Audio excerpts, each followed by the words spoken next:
Financière avec la délibération autorisant l'engagement et mandatement de certaines dépenses d'investissement avant le vote du budget 2018 en ce qui concerne la section d'investissement. La parole est à Pierre Lecuyer.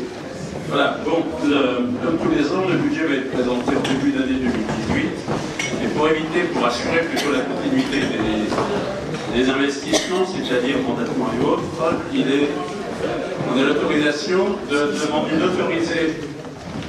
l'autorité à engager des dépenses d'investissement à hauteur d'un quart des investissements de l'année précédente, c'est-à-dire un quart de 2017. 2017, il y a 6 030 000 euros qui étaient inscrits au budget d'investissement, inscrits à l'investissement. Donc, on demande d'autoriser M. le maire à engager pour 1 507 000 euros de dépenses d'investissement jusqu'à votre budget, qui est prévu début février 2017. Donc, je vous demande d'autoriser M. le maire à dépenser 1 507 000 euros d'investissement. Y a-t-il des observations?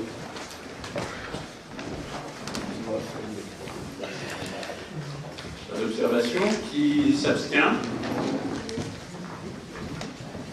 C'est réglementaire. Qui vote contre? Je vous remercie. Très bien. Délibération suivante qui concerne la taxe d'inhumation. Donc, à Louviers, il y a 130 enterrements environ, 130 inhumations, excusez-moi, tous les ans. Et sur ces 130 inhumations, il y a 1 à 2 personnes indigentes. Et toutes les charges d'inhumation sont prises par la ville.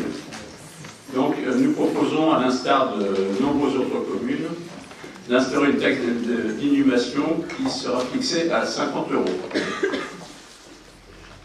Y a-t-il des commentaires? Oui. Monsieur Assar. Il y avait 138 inhumations. Attendez, voilà, c'est bon. Allez-y. Il y avait 138 inhumations dans l'année, et pays d'indigents, vous en avez combien? J'ai dit 1 ou 2. Alors, Internet qui s'occupe de ces questions, de ces fonctions de service, peut-être qu'il va vous répondre. C'est très variable en fait. C'est le CCAS qui en assure la charge de l'enterrement des indigents, ça fait partie des obligations réglementaires. Et donc il y a des années où il n'y en a pas, des années où il y en a 1, des années où il y en a 2. En général, on n'excède pas 2. Deux personnes indigentes.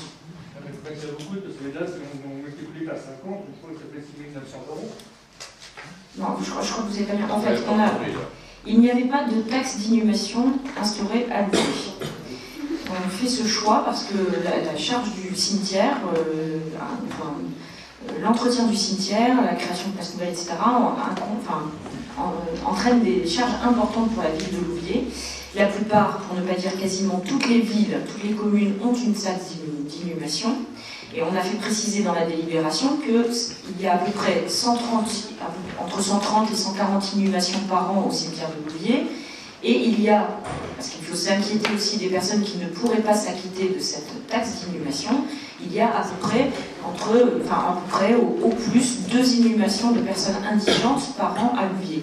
Ces inhumations-là sont entièrement prises en charge par le CCAS, tout compris.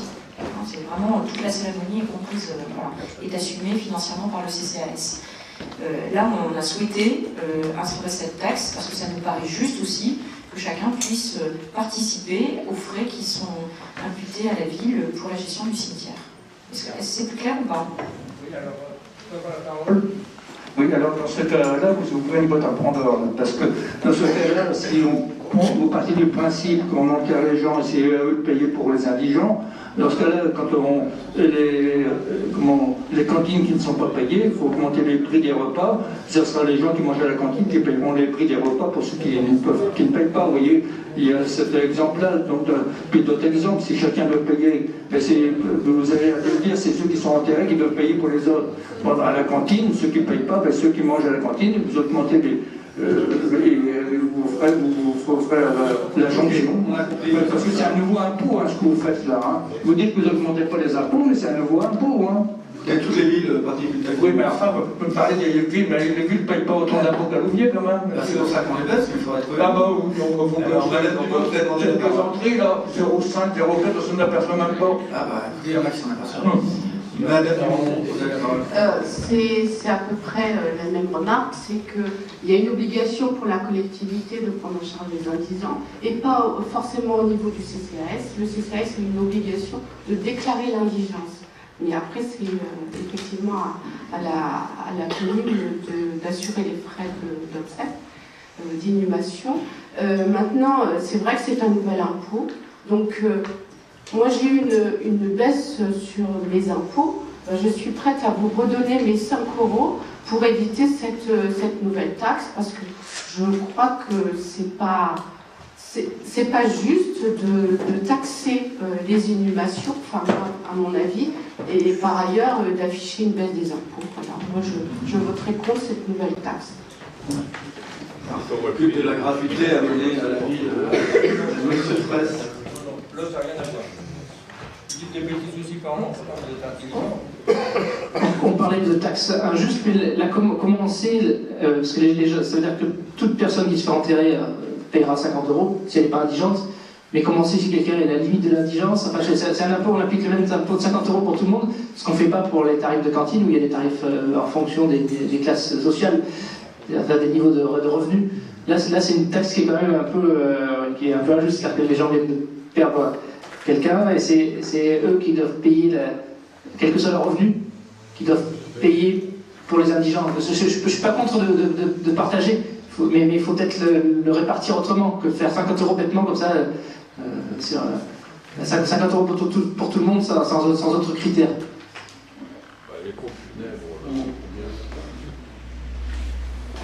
En fait, assez simplement, on s'est posé la question, effectivement, mais mettre en place un quotient familial, en fait, du quotient familial, il n'y en a que pour les activités des enfants. C'était pas pertinent de mettre en place un quotient familial. Si les personnes ont des difficultés à s'acquitter de cette taxe-là, alors elles pourront écrire, faire des recours, éventuellement déposer une demande en commission de secours du CCAS. Mais aujourd'hui, il n'y a aucune taxe, alors qu'il y a des charges qui incombent à la ville pour l'entretien du cimetière, et donc il est naturel. La quasi-totalité des communes la pratiquent, et donc ça nous paraissait juste aussi de pouvoir permettre à chacun de participer. Encore une fois, la gratuité, ça n'existe pas. Il y a toujours, à un moment donné, quelqu'un qui paye. Il y a toujours quelqu'un qui paye. Et c'est beaucoup plus juste aussi d'aller... c'est pas... Ce qui était anormal, c'est qu'il n'y avait pas de taxe sur l'inhumation à Louviers. C'était ça. Je vois que le public réagit, ce qu'il ne devrait pas faire. Voilà. Bon, après, on prend note de vos observations. Elles seront évidemment procès-verbales. Monsieur Assar, vous voulez rajouter quelque chose?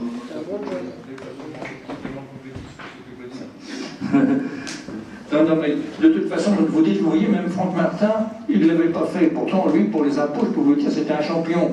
Vous y pensez, vous voyez. Donc, prenez pas des mauvais exemples, donnez des bons exemples. Mais je vais vous dire, c'est un impôt nouveau. Vous êtes en train de... Vous êtes comme Macron. Macron, c'est pareil, pour mettre des choses, puis mettre des nouvelles taxes tout autour. Mais vous, c'est pareil, vous allez mettre des taxes tout autour. Très bien, on va voir ce qui va arriver avec cette délibération. Alors, est-ce qu'il y a... Oui, monsieur Fraisse, tout à fait, l'idée, c'est une intervention par délibération, donc... C'est juste que peut-être qu'on se trompe de... Est-ce qu'elle sert vraiment cette taxe pour les indigents, ou elle sert au fonctionnement global du cimetière? C'est un peu différent, oui, donc c'est pas ce qu'on comprend en lisant la délibération. Si vous voulez, on la reformulera pour être plus explicite là-dessus. Parce qu'il y a quand même, excusez-moi, mais c'est pas complètement gratuit l'entretien du cimetière, puisqu'il y a les frais de concession. Donc c'est deux choses différentes entre une nouvelle taxe et puis le coût des concessions au cimetière pour assurer l'entretien. Très bien, on a noté vos réserves, vos remarques et vos oppositions. On va passer au vote. Est-ce qu'il y a des oppositions? Le groupe, vous voyez, le groupe Front National. Y a-t-il des abstentions? Je vous remercie. Délibération suivante qui concerne le marché public. Voilà. Donc c'est le marché de renouvellement de l'accord cadre pour l'édition du magazine municipal. C'est un accord cadre à bonne commande, donc, qui est conclu pour un an renouvelable 2 fois. Alors, donc, nous sommes réunis, nous avons fait un appel d'offres réglementaire, et il ressort que le loin Conception, mise en page du magazine municipal et brochure municipale incombe à HB Impression, SARL, donc ici à Louviers, rue du Quai. Le lot numéro 2, l'impression et la livraison du magazine municipal et de la brochure municipale, est attribué à IRS à Beauroumois. Le lot 3, distribution dans les boîtes à lettres du magazine municipal et de la brochure municipale, est attribué à Philomena Desmet à Rouen. Y a-t-il des observations? Oui, il faut souligner que c'est un... Oui, pardon. Ça marche, oui. Voilà. Il faut souligner qu'on fait une économie par rapport au système monté. C'est que faisait lui-même déjà une économie par rapport. Il faisait déjà une économie avant, mais là on est en train de faire une économie assez substantielle sur le précédent appel d'offres. C'est ça, cher Daniel Joubert, ça s'appelle de la mauvaise gestion. C'est-à-dire de faire plus de numéros avec plus de pages, mais moins cher. Ça, c'est de la mauvaise gestion. Voilà, on va passer au vote sur cette délibération. Y a-t-il des oppositions ou des abstentions? Merci pour ceux qui touchent sur la mauvaise gestion. Délibération suivante, Pierre Lecrier. Vous ne voulez pas complexer? Non, ça va. Bon, délibération suivante, c'est toujours des marchés publics, services techniques, la maison des sports et des associations. Donc on a lancé un appel d'offres, la commission s'est réunie, a dépouillé, et nous avions 12 lots à attribuer. Alors, les lots sont les suivants, je vous donne le détail. Lot 1, gros œuvre terrassement, ça échoua à l'entreprise de Biasio, et la mieux disante. Lot 2, charpente bois à Vaninetti SAS. Lot 3, couverture bardage à Piment Couverture. Lot 4, menuiserie extérieure AVA. Lot 5, métallerie à la SARL Eurométal. Lot 6, menuiserie extérieure parquet et plafond à la Fraternelle Scope SA. Lot 7, sol carrelé faïence à SARL Rêve Nord. Lot 8, peinture sol colle à SASU Sogep. Lot 9, plomberie, chauffage, ventilation à Tonon Simonetti SARL. Lot 10, électricité courant fort et faible à Abnel SAS. Lot 11, panneaux photovoltaïques à Pierre Solaire.